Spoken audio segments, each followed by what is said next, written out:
तो हेलो बच्चों, आप लोगों को संवाद क्लास में स्वागत है। तो आज हम लोग का केमिस्ट्री का लेक्चर नंबर 3 है, जिसमें हम लोगों ने पिछले क्लास में अम्ल भस्म के बारे में जाना था। आर्हेनियस जो उन्होंने अपना सिद्धांत दिया था उसके बारे में देखा था। हम लोगों ने फिर पीएच स्केल के बारे में देखा था। जो पीएच स्केल एक ऐसा है जो किसी भी विलयन का अम्लीयता, क्षारीयता या फिर उदासीनता बताता है। मतलब पीएच स्केल को 3 पार्ट में डिवाइड किया गया है, जिसमें एक तरफ अम्लीय हो गया, एक बीच में उदासीन हो गया और सबसे आरी में भस्म हो गया, जो क्षार। तो हम लोगों ने यह सब देखा था।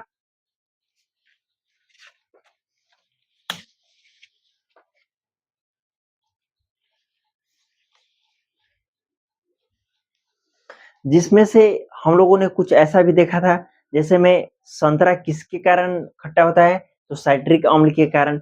इमली किसके कारण खट्टा होता है, तो टैक्ट्रिक अम्ल के कारण। उसी तरह दही किस चीज के कारण खट्टा हो जाता है, तो लैक्टिक अम्ल के कारण।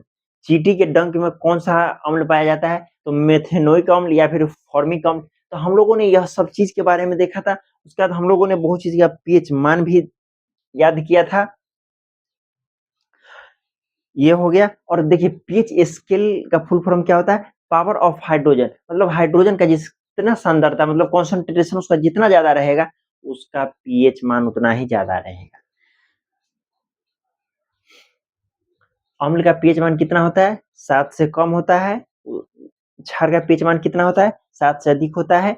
और उदासीन का पीएच मान कितना होता है, तो उदासीन का पीएच मान 7 होता है। जिसमें हम लोगों ने देखा था, हम लोग का रक्त का पीएच मान कितना होता है, 7.4 होता है। अम्लीय वर्षा का पीएच मान कितना होता है, तो 5.6 होता है। उसी तरह हम लोगों ने अपने आंसू का पीएच मान देखा था, तो उसका पीएच मान कितना होता है, 7.1 होता है। हम लोग को शरीर से जो पसीना बाहर निकलता है, उसका पीएच मान कितना होता है, तो 4.5 होता है। तो हम लोगों ने बहुत सा ऐसे पीएच मान देखे थे। उसके बाद हम लोगों का टॉपिक आता है, इसी में हम लोग रासायनिक अभिक्रिया देख रहे थे। जैसे में रासायनिक अभिक्रिया कहने का मतलब यह है, हाइड्रोजन से ज्यादा अभिक्रिया धातु, मतलब हाइड्रोजन है उससे अगर जो कोई ज्यादा अभिक्रियाशील धातु है, वह अम्ल के साथ अभिक्रिया करेगा, तो वह लवण और साथ में हाइड्रोजन गैस प्रोड्यूस करेगा। तो हम लोग ने यहां तक देखा था, क्या देखा था, फिर से देखिए। हाइड्रोजन से ज्यादा अभिक्रिया धातु किसी भी अम्ल के साथ, मतलब हाइड्रोजन से कुछ ज्यादा अभिक्रियाशील धातु है, तो किसी भी अम्ल के साथ अभिक्रिया करेगा, तो वह क्या बनाएगा, लवण, और साथ में ही बनाएगा हाइड्रोजन गैस प्रोड्यूस करेगा। जो कि हम लोग इसके एग्जाम्पल से देखे थे। इसका एग्जाम्पल से हम लोग फिर एक बार देखते हैं।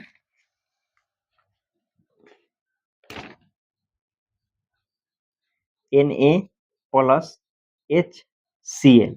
तो यहाँ पे सोडियम और क्लोरीन एक साथ मिलके क्या बना दिया, यह लवण बना देता है, और इधर हाइड्रोजन गैस हो जाता है। मतलब जब कोई धातु ज्यादा अभिक्रियाशील है, तो वह किसी अम्ल के साथ अभिक्रिया कर लवण तथा जल लवण और साथ में हाइड्रोजन गैस प्रोड्यूस करता है। तो इतना हम लोगों ने देखा। इसके बाद हम लोग देखते हैं कुछ ऐसे तत्व जो सबसे अधिक क्रियाशील है, और कुछ ऐसे तत्व जो बहुत कम ही क्रियाशील है। तो ऐसे तत्व में क्या कौन कौन आ जाता है, लिथियम हो गया, पोटेशियम हो गया, टीन हो गया, लेड जिसको सीसा के नाम से कहा जाना जाता है, पीवीए हो गया, जिंक हो गया, एल्युमिनियम हो गया, मैग्नीशियम हो गया, कॉपर हो गया। यह सब अधिक क्रियाशील है और कुछ कम क्रियाशील होते हैं। कम क्रियाशील में हो गया सोना हो गया, चांदी हो गया, प्लेटिनम हो गया, रुबिडियम हो गया और कॉपर हो गया। इधर देखिए, ज्यादा अभिक्रियाशील तत्व,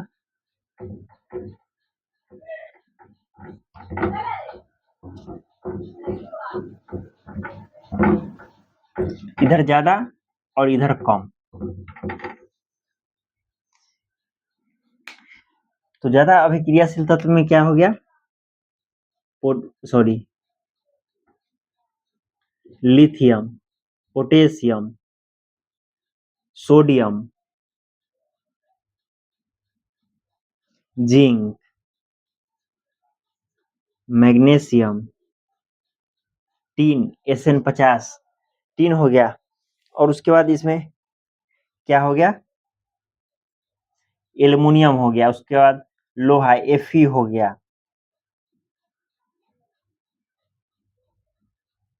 टीन का सॉरी SN होता है, यह SN होता है। और कम अभिक्रियाशील तत्व में देखिए तो Ag,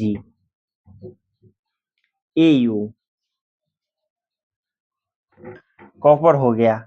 और उसके बाद प्लेटिनम हो गया और पारा Hg80 हो गया।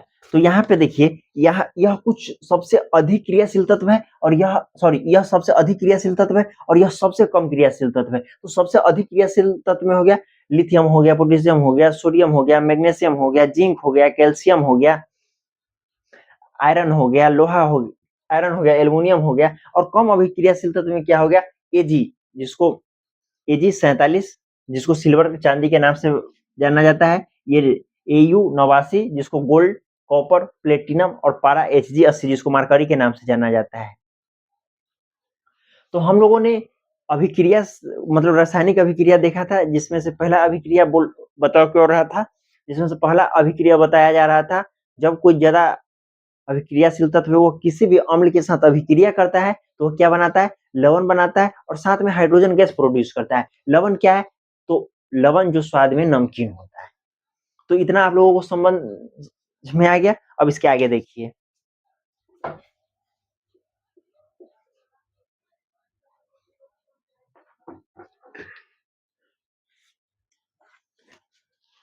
दूसरा क्या कहता है, यदि धातु को कार्बोनेट या बाइकार्बोनेट के साथ अभिक्रिया कराया जाएगा तो क्या होगा।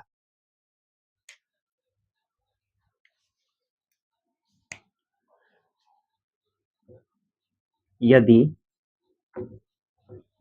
कार्बोनेट या बाइकार्बोनेट को अम्ल के साथ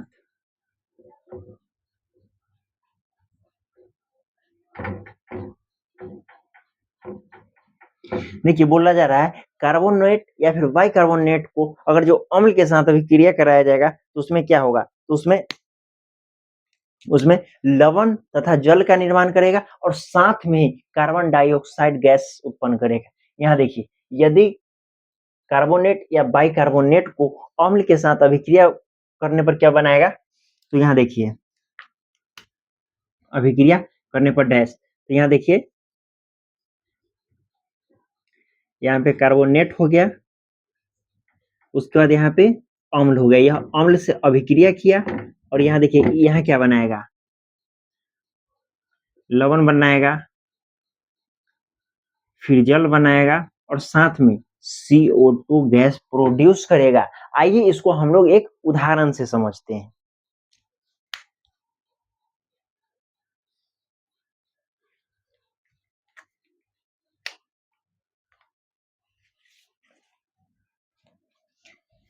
देखिए कार्बोनेट में CO3 हो गया और बाइकार्बोनेट में HCO3 आता है। कार्बोनेट का रासायनिक सूत्र क्या है, CO3। कार्बोनेट का रासायनिक सूत्र एग्जाम में पूछ सकता है, कार्बोनेट का रासायनिक सूत्र क्या है, HCO3, सॉरी CO3। और oh sorry sorry sorry sorry sorry sorry 1 minute,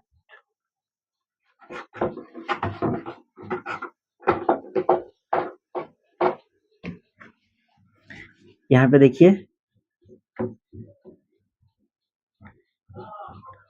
carbonate CO3 और यहाँ पे Y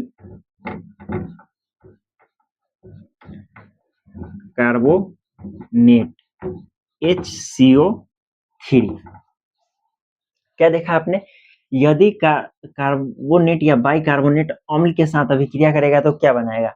तो कार्बोनेट या कार्बोनेट का पहले सूत्र समझिए। कार्बोनेट का सूत्र होता है CO3 और बाइकार्बोनेट का सूत्र क्या होता है? HCO3। इतना आप लोगों को समझ में आया? कार्बोनेट का सूत्र CO3 और बाइकार्बोनेट का सूत्र HCO3। जब इसको यहाँ पे इसके एग्जाम्पल से समझिए।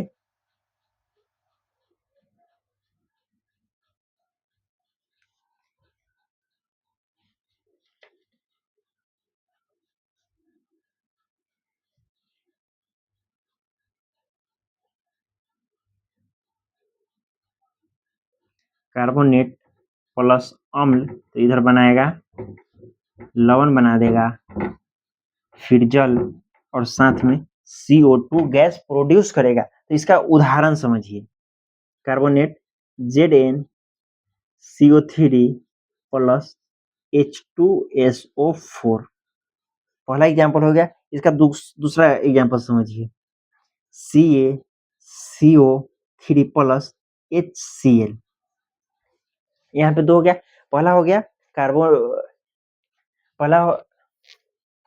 पहला यहाँ पे अभिक्रिया कर रहा है Zn, मतलब जिंक है, कार्बन है और ऑक्सीजन है। तो जिंक कार्बो ऑक्साइड यहाँ पे सल्फ्यूरिक एसिड हो गया। तो यह कार्बोनेट हो गया और यह अम्ल हो गया। कार्बोनेट कैसे हो गया? क्या कि देखिए कार्बोनेट का सूत्र क्या पढ़ रहे हैं हम लोग? CO3 और यह सब लास्ट में CO3 हो गया। तो जब यह इससे अभिक्रिया करेगा तो बनाएगा ZnSO4 plus H2O plus CO2 gas. क्या बना रहा है सो देखिए। ZnSO4 जिंक कार्बोनेट जब सल्फ्यूरिक अम्ल से अभिक्रिया करता है तो लवण, फिर जल, फिर कार्बन डाइऑक्साइड गैस बनाता है। जिंक कार्बोनेट किसी भी देखिए जिंक कार्बोनेट अम्ल के साथ अभिक्रिया करता है तो क्या बनाता है? लवण, फिर जल, फिर कार्बन डाइऑक्साइड। तो यहाँ पे ये बनाया। फिर यहाँ पे देखिए कैल्शियम कार्बोनेट जब हाइड्रोक्लोरिक अम्ल से रिएक्ट करेगा तो यह क्या बनाएगा? कैल्शियम CaCl2 कैल्शियम क्लोराइड, फिर बनाएगा जल और फिर CO2 मतलब कार्बन डाइऑक्साइड गैस बनाएगा।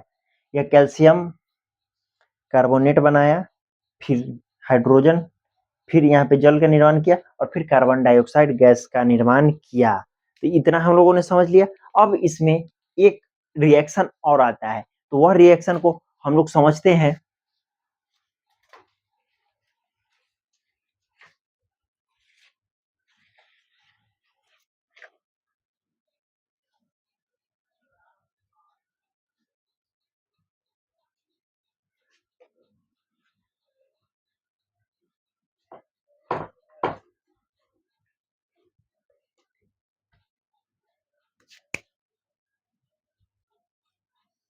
देखिए यहाँ पे क्या कर रहा है, अम्ल के साथ किसी क्षार की अभिक्रिया कराई जाती है तो लवण तथा जल बनाता है और इसे उदासीनीकरण अभिक्रिया के नाम से भी जाना जाता है।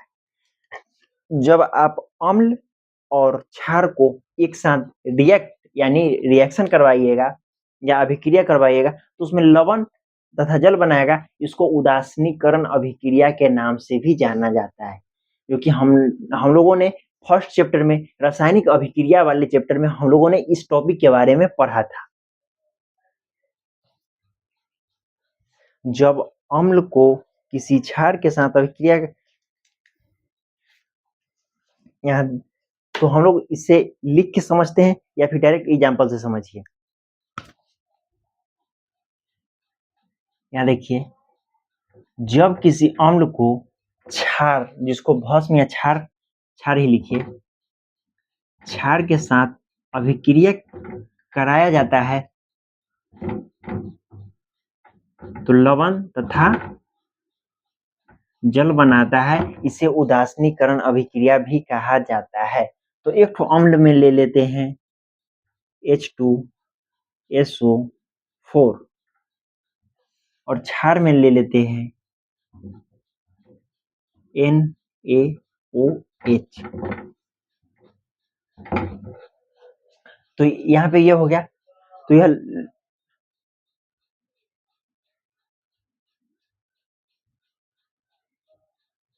सॉरी, अम्ल में हम लोग यहाँ पे लेते हैं तो उसके बाद यह रिएक्शन करेगा। अम्ल में हम लोग लेते हैं HCl और क्षार में सोडियम हाइड्रोक्साइड। तो जब यह इससे अभिक्रिया करेगा तो क्या बनाएगा? NaCl, जो कि लवण का निर्माण किया, और जल जिसमें H2O बनाता है। यह हो गया। क्या कर रहा है? जब किसी अम्ल को किसी क्षार के साथ अभिक्रिया कराया जाता है तो लवण तथा जल बनाता है। तो हाइड्रोक्लोरिक एसिड को जब सोडियम हाइड्रोक्साइड के साथ अभिक्रिया कराया जाता है तो वह लवण, जिसको सोडियम क्लोराइड, और साथ में जल H2O बनाता है। यह इतना हो गया। अम्ल को अगर इतना अब हम लोगों ने समझ लिया। अब एक क्वेश्चन आता है,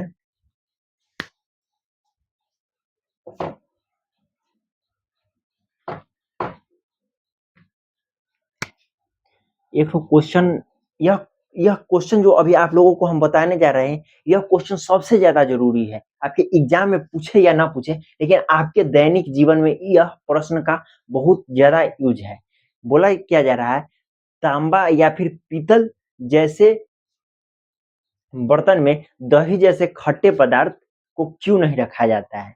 यह प्रश्न आपके मन में आता होगा कि किसी भी खट्टे पदार्थ को, या दही हो, या फिर नींबू हो, या फिर कोई भी खट्टा पदार्थ हो, उसको तांबा या पीतल जैसे पात्र बर्तन में क्यों नहीं रखा जाता है? तो इसका हम लोग पहले क्वेश्चन लिख लेते हैं, उसके बाद इसका आंसर देखते हैं।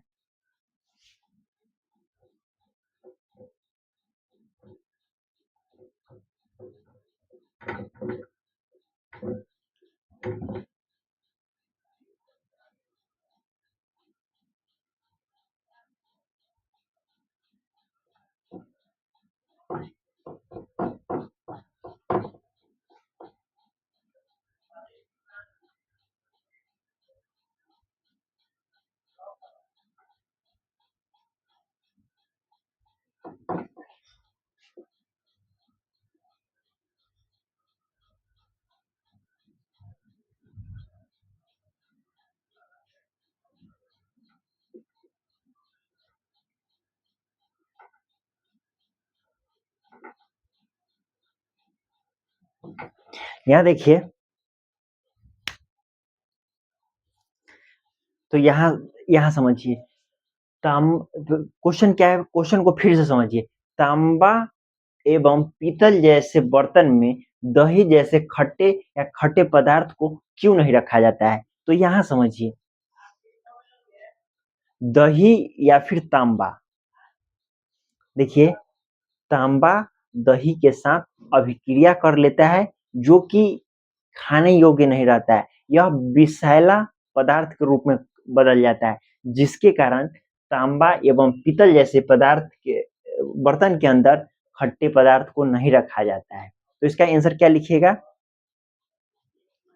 दही जैसे खट्टे पदार्थ को पीतल और तांबा के बर्तन में इसलिए नहीं रखा जाता है क्योंकि यह उसके साथ अभिक्रिया कर लेता है, और अभिक्रिया कर विषैला पदार्थ का निर्माण करता है, जो खाने योग्य नहीं रहता है। यही कारण है कि तांबे एवं पीतल के जैसे बर्तन में दही जैसे खट्टे पदार्थ को नहीं रखा जाता है।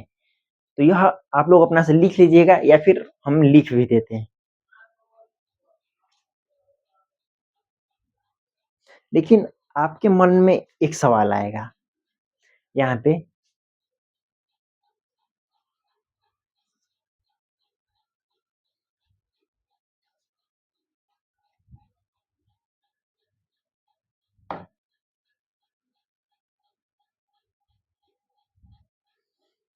देखिए यहाँ पे सवाल आएगा, आखिरकार उसके साथ अभिक्रिया क्यों कर लेता है? तो अभिक्रिया इसलिए कर लेता है क्योंकि समझिए, दही है ना, दही के अंदर में कौन सा अम्ल पाया जाता है? तो लैक्टिक अम्ल पाया जाता है। तो यह दही जैसे खट्टे पदार्थ को जब तांबा या पीतल के बर्तन में रख दिया जाता है तो यह अभिक्रिया कर लवण तथा हाइड्रोजन गैस का निर्माण करता है। लवण तथा हाइड्रोजन गैस का निर्माण करता है, तो जिससे यह खाने योग्य नहीं रहता है, यह विषैला हो जाता है। यही कारण है कि तांबा एवं पीतल जैसे बर्तन में दही जैसे खट्टे पदार्थ या खट्टा चीज को नहीं रखा जाता है। तो इसका आंसर क्या लिखिएगा?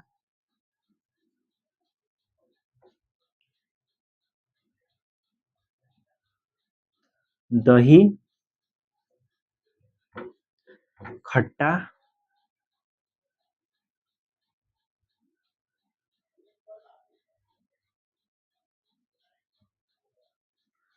दही में अम्ल पाया जाता है, यह तांबा या पीतल जैसे पदार्थ के साथ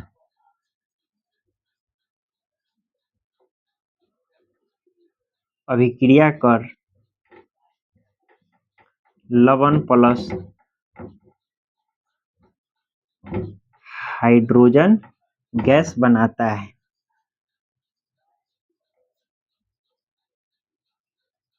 जिससे यह विषैला हो जाता है।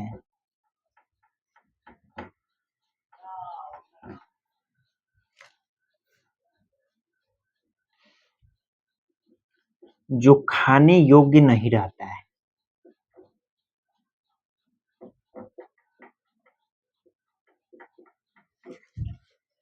यही कारण है कि तांबा जैसे पीतल बर्तन में दही जैसे खट्टे पदार्थ को नहीं रखा जाता है। तो हम लोगों ने यह समझ लिया। उसके बाद अब हम लोग का टॉपिक आता है कि लवण क्या है।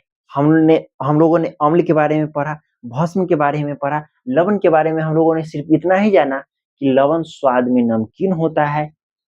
इतना हम लोगों ने जान लिया। लेकिन आज लवण के बारे में दूसरा परिभाषा देखेंगे, लवण के कितने प्रकार है यह सब देखेंगे। लवण के कितने प्रकार होते हैं? तो लवण के 3 प्रकार होते हैं। तो यह सब चीज को हम आज बहुत अच्छे से देखेंगे।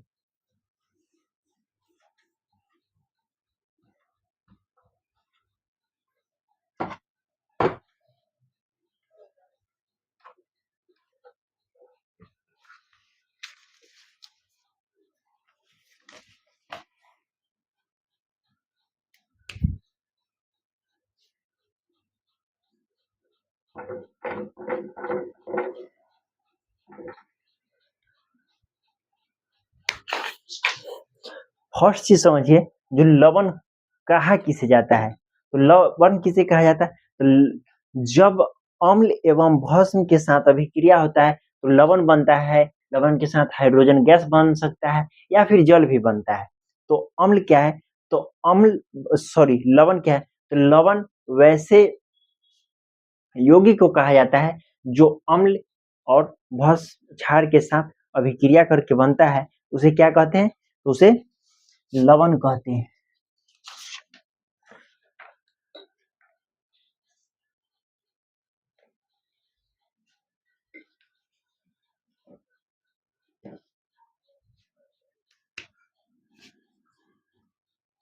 लवण क्या है? तो लवण वैसा पदार्थ है, वैसा पदार्थ को कहा जाता है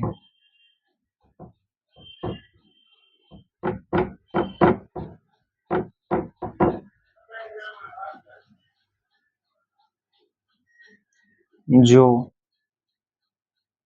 अम्ल एवं क्षार से बनता है।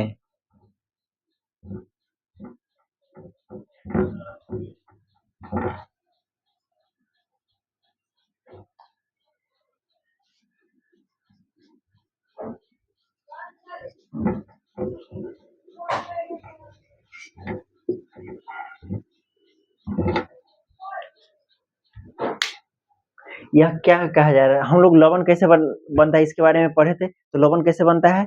लवण अम्ल और भस्म के साथ अभिक्रिया कराया जाता है, तो वह उस समय लवण का निर्माण होता है। तो हम लोगों ने इतना देखा था। तो लवण में कौन कौन आता है? NaCl और KCl। तो अब हम लोग देखते हैं आखिरकार बनता कैसे, अम्ल और भस्म को मिलाने पर लवण बनता कैसे है। तो यहाँ देखिए एग्जाम्पल, फिर यहाँ पे जो हम लोगों ने ऊपर देखा था वही एग्जाम्पल है। यहाँ पे अम्ल ले लेंगे, फिर भस्म, तो यहाँ पे लवण, और फिर क्या बनेगा? जल बनेगा। तो इसमें क्या लेंगे? HCl, यहाँ पे NaOH। यह अम्ल कौन है? हाइड्रोक्लोरिक अम्ल। यह भस्म में सोडियम हाइड्रोक्साइड हो गया। तो यह इससे अभिक्रिया करेगा, तो यहाँ NaCl लवण जो कि नमक है, जो कि साल्ट का निर्माण करेगा, और साथ में H2A जो कि जल है, तो यहाँ पे वाटर का निर्माण करेगा। तो हम लोगों ने लवण के बारे में पढ़ा। लवण वैसा पदार्थ है को कहा जाता है जो अम्ल एवं क्षार से बनता है। लवण में कौन कौन पदार्थ हो गए? NaCl और KCl। तो इसका एग्जाम्पल हम लोगों ने देखा, अम्ल भस्म से अभिक्रिया कर लवण तथा जल बनाता है। तो उसी तरह हाइड्रोक्लोरिक अम्ल सोडियम हाइड्रोक्साइड से अभिक्रिया कर NaCl नमक हाइड्रोक्लोराइड सोडियम क्लोराइड और साथ में जल का निर्माण किया। तो यह अम्ल हो गया, लवण हो गया। और लवण के प्रकार देखिए,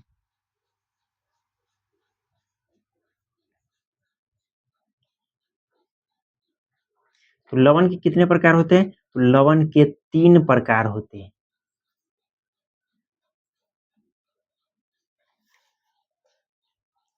देखिए लवण के कितने प्रकार होते हैं? लवण के 3 प्रकार होते हैं। पहला का नाम है अम्लीय लवण,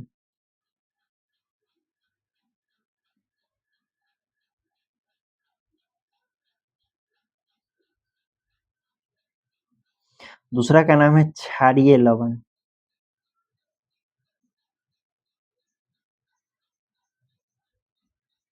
और तीसरा का नाम है सामान्य लवण। तो सबसे पहले हम लोग देखते हैं कि अम्लीय लवण क्या है।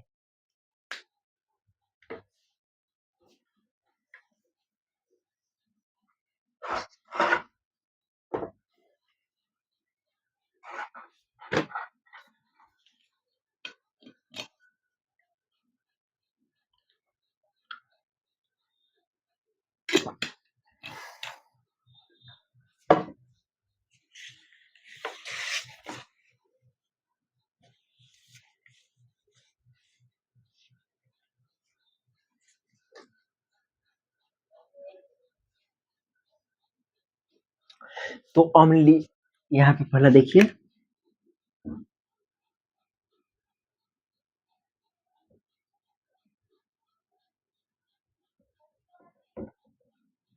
अम्लीय लवण क्या है? तो जब एक प्रबल अम्ल किसी दुर्बल क्षार के साथ अभिक्रिया करता है तो वह बनाता क्या है? अम्लीय लवण। डायरेक्ट एग्जाम्पल से समझिए, आप लोग अपना डेफिनेशन बनाते रहिएगा।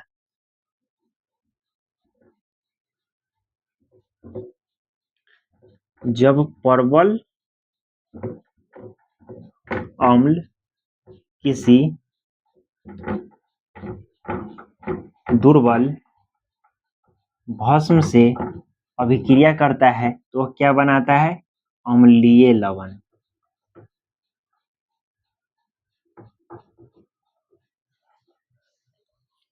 जैसे में देखिए HCl बहुत प्रबल अम्ल है, यह हमारे स्किन पे पड़ेगा तो यह जला देगा। और दुर्बल में मैग्नीशियम OH का होल ट्वाइस।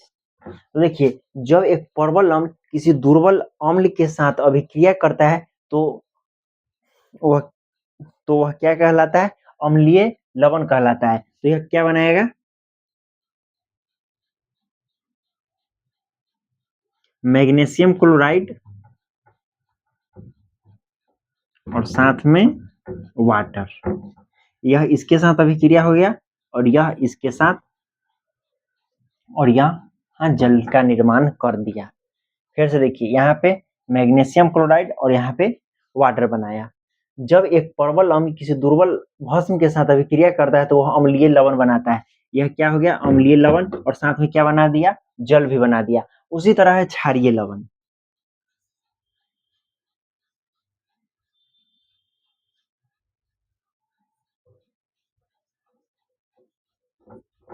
तो क्षारीय लवण का इसका विपरीत उल्टा है,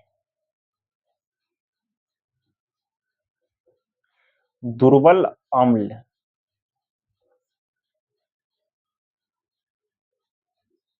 और प्रबल क्षार मिलकर क्या बनाता है? क्षारीय लवण।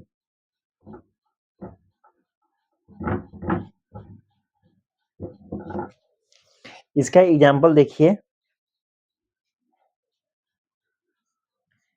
H2SO3 प्लस NaOH, तो यह क्या बना दिया? NaCO3 plus H2O। यहाँ देखिए क्षारीय लवण क्या है? तो दुर्बल अम्ल किसी प्रबल क्षार के साथ अभिक्रिया कर क्षारीय लवण बनाता है। तो यह सबसे दुर्बल अम्ल है।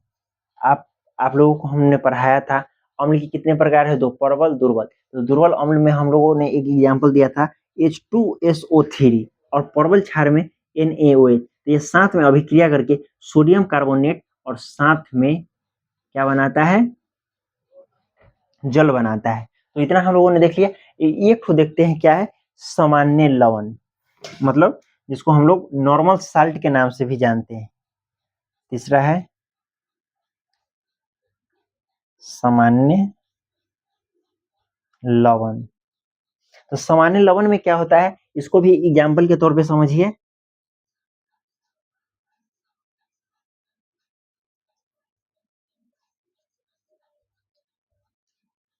प्रबल अम्ल और प्रबल क्षार एक साथ अभिक्रिया कर नॉर्मल साल्ट का निर्माण करता है, जिसको सामान्य नमक कहते हैं। प्रबल क्षार में क्या, अम्ल में क्या हो गया? HCl। प्रबल क्षार, सॉरी, प्रबल अम्ल में क्या हो गया? HCl। और क्षार में क्या हो गया? NaOH। तो यह क्या बनाएगा? NaCl plus H2O। तो हम लोगों ने लवण देखा, लवण कैसे बनता है? तो अम्ल और क्षार साथ में अभिक्रिया कर लवण बनाता है। लवण के कितने प्रकार होते हैं? तो 3 प्रकार। पहला हम लोगों ने देखा अम्लीय लवण क्या है? तो अम्लीय लवण है जब प्रबल अम्ल किसी दुर्बल अम्ल के साथ अभिक्रिया करता है तो अम्लीय लवण बनाता है, यह हो गया। और क्षारीय लवण क्या है? तो क्षारीय लवण वैसे लवण को कहा जाता है जब दुर्बल अम्ल किसी प्रबल क्षार के साथ अभिक्रिया करता है तो क्षारीय लवण बनाता है। और सामान्य में दोनों स्ट्रॉन्ग स्ट्रॉन्ग है, साथ में मिलने के बाद नॉर्मल बन जाता है। तो हम लोगों ने इतना देख लिया।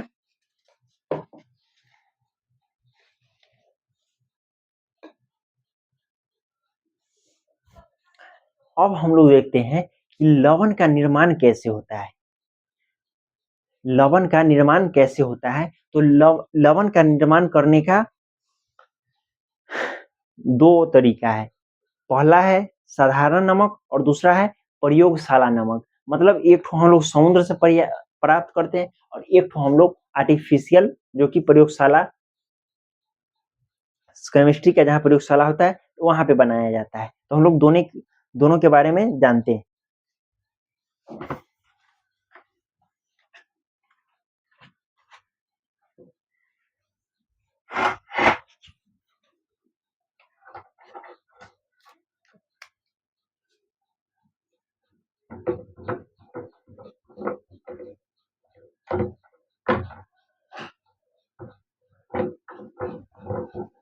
यहाँ क्या है? लवण का निर्माण, जिसमें से पहला है साधारण नमक।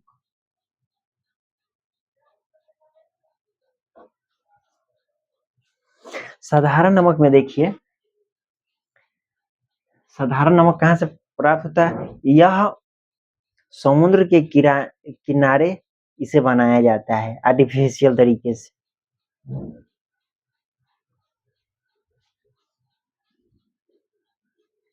यह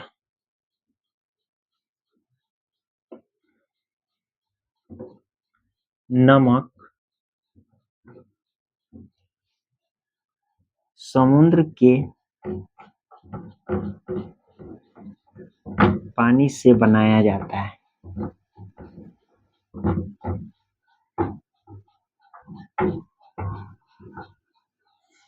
पहला ये हो गया। दूसरा है प्रयोगशाला विधि।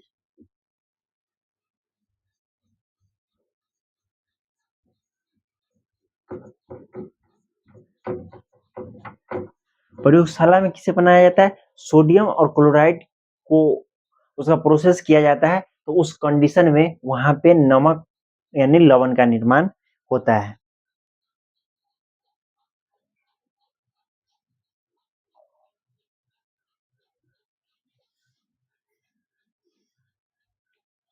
देखिए, तो प्रयोगशाला में यह कैसे बनता है? तो प्रयोगशाला में बनाने के लिए इसका बहुत लंबा प्रोसेस है, लेकिन हम लोग को लगता है सिर्फ सोडियम है और सोडियम और क्लोराइड को मिला के हम लोगों ने नमक बना दिया, लेकिन सोडियम और क्लोरीन को अलग अलग जगह से निकाला जाता है और फिर उसको अलग बनाया जाता है। जैसे समझिए, यहाँ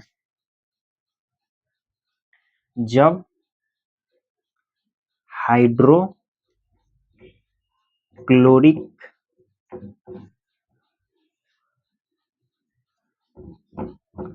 अम्ल को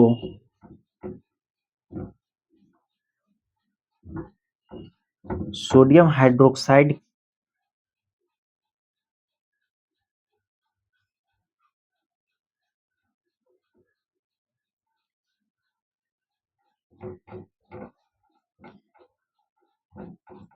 से अभिक्रिया कराया जाता है,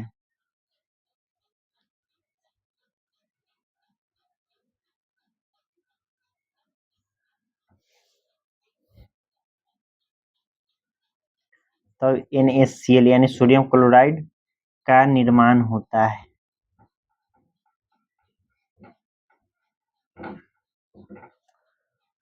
मतलब यहाँ पे क्या कहा जाता है? जब हाइड्रोक्लोरिक अम्ल मतलब HCl को सोडियम हाइड्रोक्साइड के साथ यहाँ पे क्या होता है? अभिक्रिया। तो यह क्या बनाता है? NaCl और साथ में H2O जल। जब इसको गर्म किया जाता होगा या जो विधि के द्वारा बनाता होगा, तो सोडियम क्लोराइड प्राप्त हो जाता होगा और जल जो है जो वह वाष्प बन के हवा के रूप में चला जाता होगा। तो यह हम लोगों ने साधारण नमक जो कि समुद्र के पानी से बनाया या निर्माण किया जाता है, और प्रयोगशाला विधि से भी लवण या फिर नमक का निर्माण किया जाता है, जिसमें हाइड्रोक्लोरिक अम्ल को सोडियम हाइड्रोक्साइड के साथ अभिक्रिया कराया जाता है, तो उसमें नमक का निर्माण होता है। साधारण नमक में अशुद्धियाँ के रूप में कुछ पाया जाता है। जो हम लोग साधारण नमक जो यह समुद्र के पानी से प्राप्त करते हैं, इसमें अशुद्धियाँ के रूप में कुछ इम्प्रूरिटीज पाई जाती है, तो वह हम लोग देखते हैं।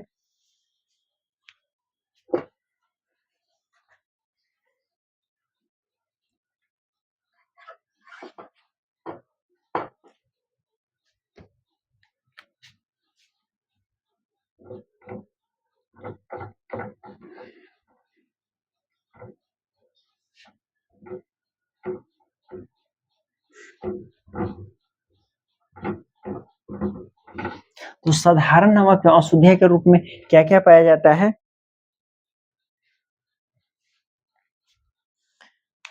तो उसमें कैल्शियम कार्बोनेट पाया जाता है, CaCO3, उसके बाद मैग्नीशियम सल्फेट पाया जाता है, उसके बाद मैग्नीशियम क्लोराइड और सोडियम सल्फेट। मतलब सोडियम सल्फेट मतलब यह इतना चीज है ना, वो यह चीज नमक में अशुद्धियाँ के रूप में पाया जाता है। उसके बाद एक कहा जाता है सोडियम युक्त नमक का निर्माण कैसे किया जाता है। क्वेश्चन देखिए,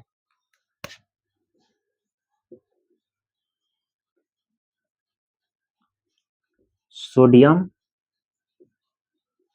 युक्त नमक का निर्माण कैसे किया जाता है?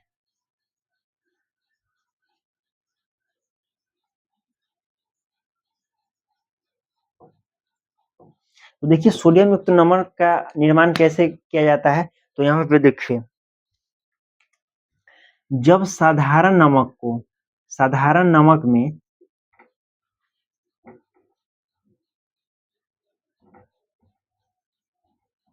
पोटेशियम आयोडाइड, देखिए जब साधारण नमक में पोटेशियम आयोडाइड या फिर पोटेशियम ट्राई आयोडाइड मिलाया जाता है तो यह साधारण नमक या फिर आयोडीन युक्त नमक बनता है।